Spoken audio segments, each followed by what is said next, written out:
So we've got number 1 is wow, right? Number 2 is keep looking, right? So those are your proof 1 and 2, right?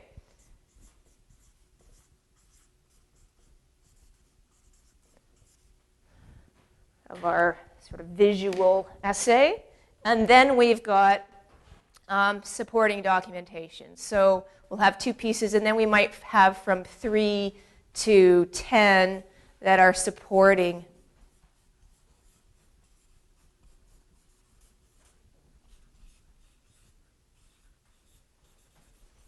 documentation. We want to have, so here you said, well, we want to show some thought process stuff, right?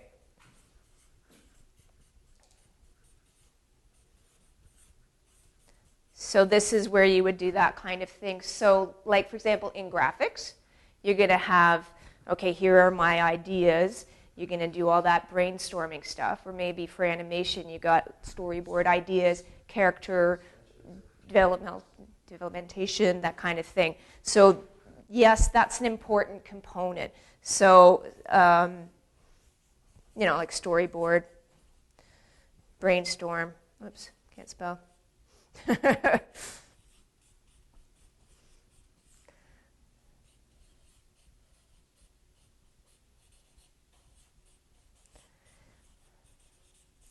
So this is an important section. I wouldn't put it right after here, though. Okay, it's an important one. It needs to be soon because they do want to know that you can think. But right after here, we want to show them that we have a variety of skills, so that depending on what you're studying, but most visual arts programs, even if they're computer-based, still want to see that you can draw. And they might want to see different kinds of drawing. So in this place, you might have, okay, I can do perspective, maybe. I can draw still life. So just technical, I can draw stuff. And then there's, cartoon or animation, which tends to be a little, and graphics, a little more original ideas, but still drawing, right? Cartoon and graphics.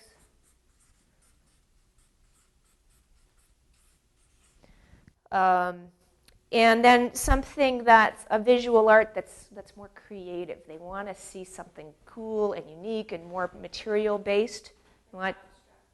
Maybe abstract, sure. Maybe something where the materials become a little more important, where you're bridging off more into the fine art realm or the found art, kind of think outside of the box, more crazy stuff, right? Even installation pieces or something a little more off the wall. So you want to do the really creative, playful, really get into the meat of it kind of stuff. So creative, fine art stuff, right?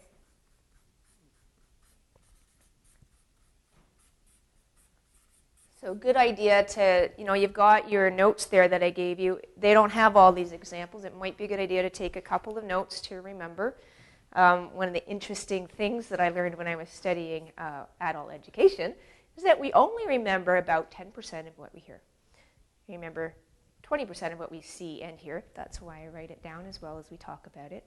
And then 80% of what we see, hear, and do. And that's one reason we're going to do a bit of doing tonight. But it might be good even if to just the little things just to help you remember, even if you don't write everything down. So we've got thought process. We've got I can draw. What other areas might we want to consider? We're in the supporting documentation section. What are some ideas? Photos, that's a great idea. Yeah. So different areas of arts. And because usually what they'll ask for, most schools ask for 15 to 20 pieces. Less is more. Just bulk it up with stuff. And that's one of the things that we're going to learn, what to include, what not to include, how many, how do we make it better, what we are including.